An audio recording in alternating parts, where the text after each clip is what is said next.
Hi guys, ನಮಸ್ತೆ. Tech news episode 1101ಗೆ ಎಲ್ಲರಿಗೂ ಕೂಡ ಸ್ವಾಗತ. ಇವತ್ತಿನ ಟೆಕ್ ನ್ಯೂಸ್ ಸ್ಟಾರ್ಟ್ ಮಾಡೋದಕ್ಕಿಂತ ಮುಂಚೆ ಇದುವರೆಗೂ ನೀವೇನಾದರೂ ನಮ್ಮ ಚಾನಲ್ಗೆ ಸಬ್ಸ್ಕ್ರೈಬ್ ಮಾಡ್ಕೊಂಡಿಲ್ಲ ಅಂದ್ರೆ ಕೆಳಗಡೆ ಸಬ್ಸ್ಕ್ರೈಬ್ ಬಟನ್ ಇರುತ್ತೆ, ಸಬ್ಸ್ಕ್ರೈಬ್ ಮಾಡ್ಕೊಳ್ಳಿ. ಈ ವಿಡಿಯೋ ನಿಮಗೆ ಇಷ್ಟ ಆಯ್ತು ಅಂದ್ರೆ ಲೈಕ್ ಮಾಡೋದನ್ನ ಮಾತ್ರ ಮರಿಬೇಡಿ.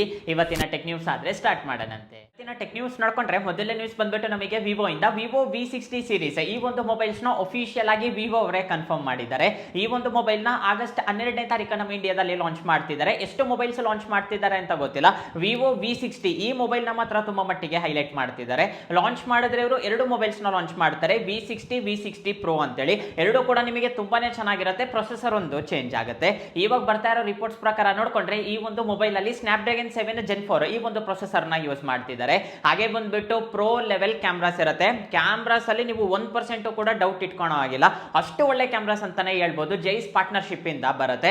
ಫಸ್ಟ್ ನೋಡ್ಕೊಂಡ್ರೆ ವಿ ಸೀರೀಸ್ ಅಲ್ಲಿ ನಮಗೆ ಜೈಸ್ ಪಾರ್ಟ್ನರ್ಶಿಪ್ ಇರ್ತಾ ಇರಲಿಲ್ಲ, ಎಕ್ಸ್ ಸೀರೀಸ್ ಅಲ್ಲಿ ಮಾತ್ರ ಇರ್ತಾ ಇತ್ತು.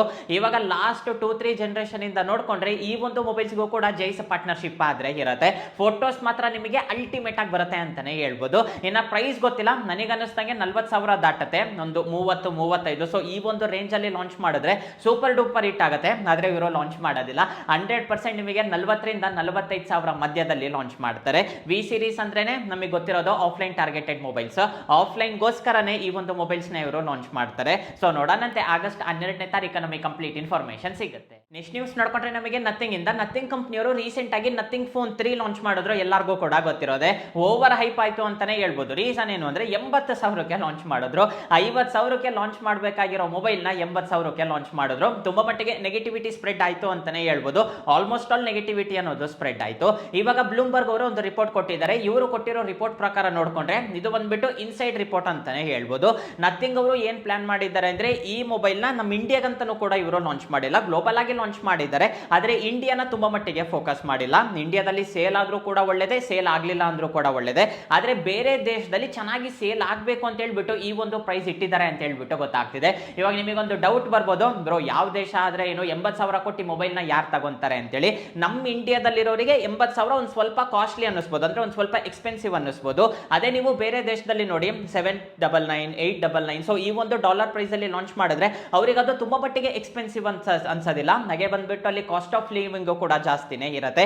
ಇನ್ನ ಸಿಂಪಲ್ ಆಗಿ ಹೇಳ್ಬೇಕು ಅಂದ್ರೆ ಇವಾಗ ನಮ್ಮ ಇಂಡಿಯಾದಲ್ಲಿ 1 kg ಅಕ್ಕಿ ತಗೋಬೇಕು ಅಂದ್ರೆ ಎಕ್ಸಾಂಪಲ್ ಕೊಡ್ತಿದ್ದೀನಿ, ಒಂದು 100 ರೂಪಾಯಿ ಆದ್ರೆ ಅದೇ ಅಮೆರಿಕದಲ್ಲಿ ನಿಮಗೆ 500 ರೂಪಾಯಿ ಆಗುತ್ತೆ. ಅದೇ ರೀತಿ ಅವರಿಗೆ 80,000 ಕೂಡ ತುಂಬಾ ದೊಡ್ಡ ಅಮೌಂಟ್ ಅಂತ ಅನ್ಸೋದಿಲ್ಲ, ಆರಾಮಾಗಿ ಪರ್ಚೇಸ್ ಮಾಡ್ತಾರೆ. ಸೊ ಈ ಒಂದು ಪ್ಲಾನ್ ಇಂದ ಈ ಮೊಬೈಲ್ ನ ಲಾಂಚ್ ಮಾಡಿದ್ದಾರೆ ಅಂತ ಹೇಳ್ಬಿಟ್ಟು ರಿಪೋರ್ಟ್ಸ್ ಆದ್ರೆ ಬರ್ತಾ ಇದೆ. ನನಗೂ ಕೂಡ ಅದೇ ರೀತಿ ಅನ್ನಿಸ್ತಾ ಇದೆ. ಯಾಕೆಂದ್ರೆ ನಮ್ಮ ಇಂಡಿಯಾದಲ್ಲಿರೋರಿಗೆ 80,000 ವರ್ತಲ್ಲ, ಯಾಕೆಂದ್ರೆ 80,000 ವೇಸ್ಟ್, ಇದು ತುಂಬಾ ಓವರ್ ಪ್ರೈಸ್ ಆಯ್ತು ಅಂತಾನೆ ಹೇಳ್ಬೋದು. ಏನೋ ಒಂದು 50,000, 55,000 ಸೊ ಈ ಒಂದು ರೇಂಜ್ ಅಲ್ಲಿ ಲಾಂಚ್ ಮಾಡಿದ್ರೆ ಸೂಪರ್ ಡೂಪರ್ ಹಿಟ್ ಆಗ್ತಾ ಇತ್ತು. ಆದ್ರೆ ಇವರು ನಾನು ಹೇಳೋದಲ್ಲ, ಈ ಒಂದು ಪ್ಲಾನ್ ಅಲ್ಲೇ ಈ ಮೊಬೈಲ್ ನ ಲಾಂಚ್ ಮಾಡಿದ್ದಾರೆ. ಅದಕ್ಕೋಸ್ಕರ ನಮ್ಮ ಇಂಡಿಯಾದಲ್ಲಿ ತುಂಬಾ ಮಟ್ಟಿಗೆ ಫ್ಲಾಪ್ ಆದ್ರೆ ಆಗಿದೆ. ಆದ್ರೆ ಬೇರೆ ದೇಶದಲ್ಲಿ ನೋಡ್ಕೊಂಡ್ರೆ ತುಂಬಾ ಒಳ್ಳೆ ಸೇಲ್ಸ್ ಮಾಡ್ತಿದೆ ಅಂತಾನೆ ಹೇಳ್ಬೋದು. ನೆಕ್ಸ್ಟ್ ನ್ಯೂಸ್ ನೋಡ್ಕೊಂಡ್ರೆ ನಮಗೆ ಟ್ರಂಪ್ ಅಮೆರಿಕಾದಲ್ಲಿ ಗೆದ್ರೆ ಅದು ಒಳ್ಳೇದಾಗುತ್ತೋ ಕೆಟ್ಟದಾಗುತ್ತೋ ಅದು ಅವರಿಗೆ ಗೊತ್ತಾಗಬೇಕು. ಅವ್ರು ತಗೊಂಡ ಡಿಸಿಷನ್ಸ್ ಕೂಡ ತುಂಬಾ ವಿಯರ್ಡ್ ಆಗಿರುತ್ತೆ ಅಂತಾನೆ ಹೇಳ್ಬೋದು. ಅಂದ್ರೆ ಯೋಚನೆ ಮಾಡಿ ತಗೊಂತಾರೋ ಇಲ್ಲಾಂದ್ರೆ ಡೈರೆಕ್ಟ್ ಆಗಿ ತಗೊಂತಾರೋ ನಿಜವಾಗ್ಲೂ ಗೊತ್ತಿಲ್ಲ. ರೀಸೆಂಟ್ ಆಗಿ ನೀವು ನ್ಯೂಸ್ ಕೇಳೇ ಇರ್ತೀರಾ, ಚೈನಾ ಮೇಲೆ ಟ್ಯಾರಿಫ್ಸ್ ಆದ್ರೆ ಜಾಸ್ತಿ ಮಾಡಿದ್ರು, ಅಥವಾ 105% ವರೆಗೂ ಟ್ಯಾರಿಫ್ಸ್ ಆದ್ರೆ ಜಾಸ್ತಿ ಮಾಡಿದ್ರು. ಅದು ತುಂಬಾ ಕಾಂಟ್ರವರ್ಸಿ ಆಯ್ತು. ಆಮೇಲೆ ಆ ಒಂದು ಟ್ಯಾರಿಫ್ಸ್ ನ ಹೋಲ್ಡ್ ಅಲ್ಲಿ ಇಟ್ರು. ಇವಾಗ ನಮ್ಮ ಇಂಡಿಯಾ ಮೇಲೆ ಬಿದ್ದಿದ್ದಾರೆ. ಇವಾಗ ನಮ್ಮ ಇಂಡಿಯಾದಲ್ಲಿ ಫಸ್ಟ್ ಗೆ 10% ಟ್ಯಾರಿಫ್ಸ್ ಇತ್ತು, ಇವಾಗ ನೋಡ್ಕೊಂಡ್ರೆ ಅದನ್ನ 25% ಮಾಡಿದ್ದಾರೆ.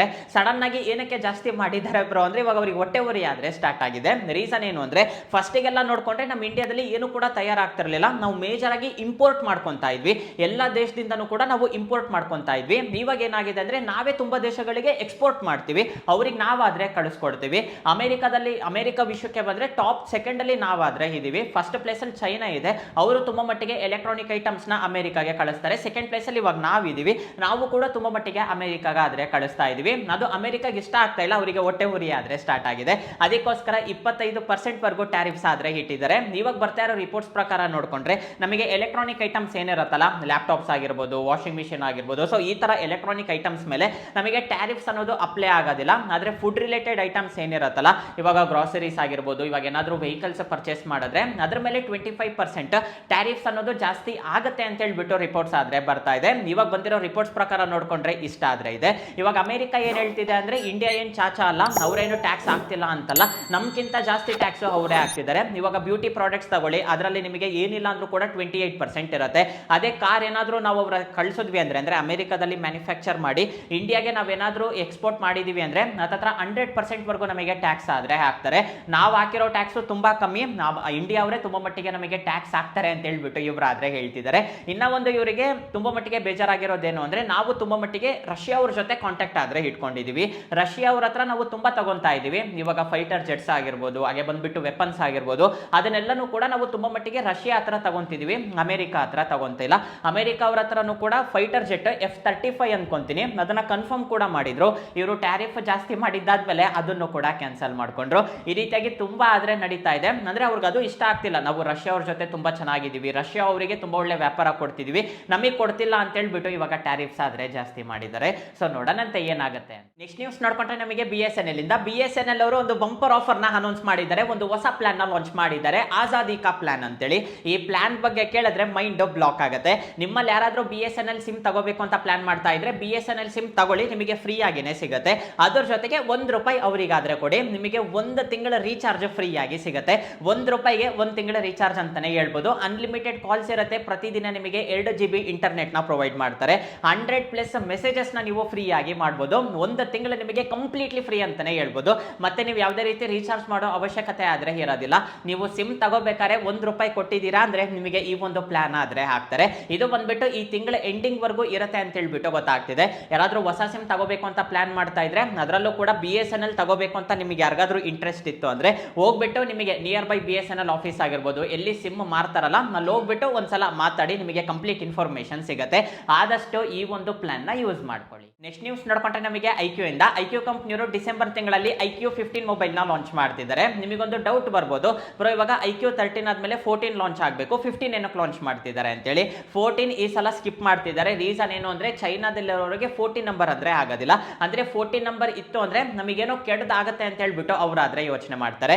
ಆ 14 ನಂಬರ್ ಚೈನಾದಲ್ಲಿ ನಿಮಗೆ ಎಷ್ಟು ಮಟ್ಟಿಗೆ ಅವಾಯ್ಡ್ ಆಗುತ್ತೆ ಅಂದ್ರೆ, ನಿಮಗೇನು ಲಿಫ್ಟ್ ಇರುತ್ತಲ್ಲ ಆ ಲಿಫ್ಟ್ ಅಲ್ಲೂ ಕೂಡ 14 ನಂಬರ್ ಆದ್ರೆ ಇರೋದಿಲ್ಲ, 14th ಫ್ಲೋರ್ ಆದ್ರೆ ಇರೋದಿಲ್ಲ. 13th ಫ್ಲೋರ್ ಆದ್ಮೇಲೆ ಡೈರೆಕ್ಟ್ ಆಗಿ 15th ಫ್ಲೋರ್ ಆದ್ರೆ ಇರುತ್ತೆ. ರೀಸನ್ ಏನು ಅಂದ್ರೆ 14 ಅನ್ನೋದು ಅವ್ರಿಗೆ ಅಷ್ಟು ಇಷ್ಟ ಆಗೋದಿಲ್ಲ. ಅದಕ್ಕೋಸ್ಕರ ಈ ಒಂದು ನಂಬರ್ ನ ಸ್ಕಿಪ್ ಮಾಡಿಬಿಟ್ಟು IQ15 ಮೊಬೈಲ್ ನ ಲಾಂಚ್ ಮಾಡ್ತಿದ್ದಾರೆ. ಇದೇ ರೀಸನ್. ಇದ್ರ ಬಗ್ಗೆ ಕಂಪ್ಲೀಟ್ ಇನ್ಫಾರ್ಮೇಶನ್ ಆದ್ರೆ ಬಂದಿಲ್ಲ.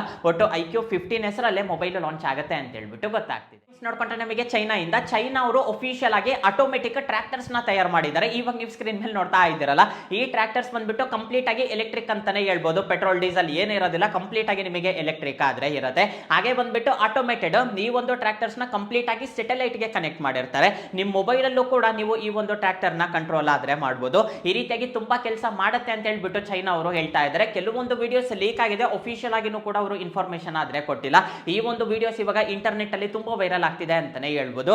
ನೋಡಿದ್ರೇನೆ ಒಂದ್ ರೀತಿ ಶಾಕ್ ಆಗುತ್ತೆ. ಯಾಕೆಂದ್ರೆ ನಾವು ಎಷ್ಟೇ ಕಷ್ಟಪಟ್ಟು ಮಾಡಿದ್ರು ಕೂಡ ಈ ಒಂದು ವರ್ಕ್ ಮಾಡ್ತೀವೋ ಇಲ್ಲೋ ಗೊತ್ತಿಲ್ಲ, ಆದ್ರೆ ಎಷ್ಟು ಸೆಕೆಂಡ್ಸ್ ಅಲ್ಲಿ ಈ ಒಂದು ಕೆಲಸ ಆದ್ರೆ ಮಾಡ್ತಾ ಇದೆ, ಎಷ್ಟು ಫಾಸ್ಟ್ ಆಗಿ ಅಗ್ರಿಕಲ್ಚರ್ ವರ್ಕ್ ಮಾಡ್ತಿದೆ ಅಂತ ಹೇಳ್ಬಿಟ್ಟು ನೀವೇ ನೋಡಬಹುದು.